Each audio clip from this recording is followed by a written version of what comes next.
Everyday evening 4 o'clock to 5 o'clock நான் எந்த மெசேஜஸ்க்கும் reply பண்ணுறது இல்லை. ஃபோன் பண்ணாலும் எடுக்க மாட்டேன். நேரில் வந்து பெல் அடித்தாலும் ப்ராடக்ட்ஸ் வந்து கொடுக்க மறுக்கிற ஒரே ரீசன் என்னென்னு பார்த்தீங்கன்னா, நம்மளுடைய ஸ்நாக்ஸ் டிஸ்பேச் டைம் வந்து 4:30 தான். ஸோ 4 o'clock தான் பார்த்தீங்கன்னா மோஸ்ட்டாக ஸ்நாக்ஸ் ரெடி ஆகும். ஏன்னா 6 மணிக்கு அவங்களுக்கு சாப்பிடும்போது 6 o'clockலேருந்து 10 o'clock எப்போ வேணால் சாப்பிடுவாங்க.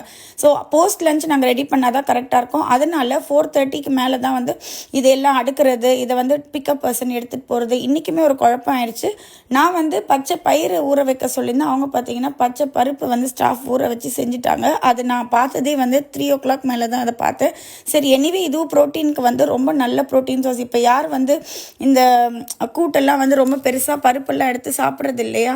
ஸோ அதனால் இதுவுமே டேஸ்ட் ரொம்ப நல்லா இருந்தது. கரெக்டான பதத்தில் வந்து அவங்க விசில் விட்டு ரொம்ப அழகாக செஞ்சுருந்தாங்க. அந்த டேஸ்ட் வந்து எனக்கு ரொம்ப பிடிச்சிருந்தது. நான் ஈவினிங் ஸ்நாக்ஸுக்கு கொஞ்சமாக சாப்பிட்ருந்தேன். ஸோ இந்த பிக்கப் பர்சன் வந்து 4:30க்கு வருவாங்க. அவங்களுக்கு செலோ டேப் எடுத்து கொடுக்குறது, அது வந்து கீழே விழாமல் சிந்தாமல் அவங்க கரெக்டாக எடுத்துகிட்டு போனால், அவங்க டைப் பண்ணி எடுத்துகிட்டு போனக்கப்புறம் தான் என்னால் வேறு எந்த வேலையுமே பார்க்க முடியும். ஸோ இன்றைக்கி வந்து லஞ்ச் ஆர்டர் என்ன வந்ததுன்னு பார்த்தீங்கன்னா, சன்னா சாலட் தான் வந்திருந்து. ஓவர் நைட் வந்து ஒயிட் சன்னாவை சோக் பண்ணிவிட்டேன். 5 விசில் விட்டு எடுத்துகிட்டு சால்ட் போட்டு பச்சை காய்கறிகளை கட் பண்ணி போட்டேன். தாளிக்கெல்லாம் இல்லை, வேர்க்கடலையும் போடல. ஏன்னா வேர்க்கடலை செம்மையாக வெயிட் போடணும்னு சொன்னாங்க.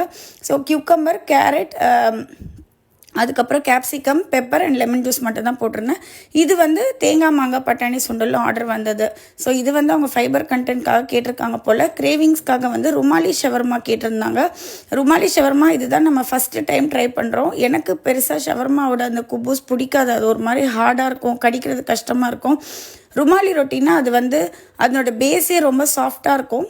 என்ன கொஞ்சம் குண்டா, ஸ்டஃபிங் வந்து நம்ம நிறைய வைக்கணும், அந்த மாதிரி இருக்குது. ஸோ பசங்களும் நாளைக்கு ஸ்கூலுக்கு எடுத்துகிட்டு போகிறேன்னு சொன்னாங்க. எங்கள் வீட்டில் ருமாலி ரொட்டி எவ்ரிடே கொடுத்தாலும் சாப்பிடுவாங்க, அந்த அளவுக்கு ஒரு கிரேஸ்.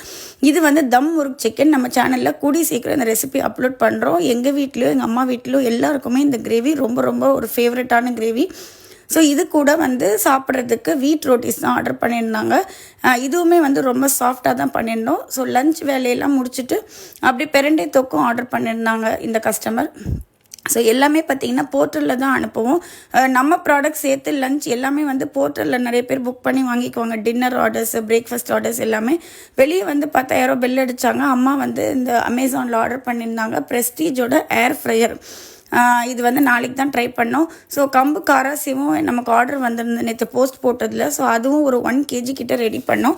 ஸோ இதையெல்லாம் அனுப்பிட்டு டின்னருக்கு நான் என்ன சாப்பிட்டேன் அப்படின்னு பார்த்தீங்கன்னா, கம்பு போட்டு தான் சாப்பிட்டேன்.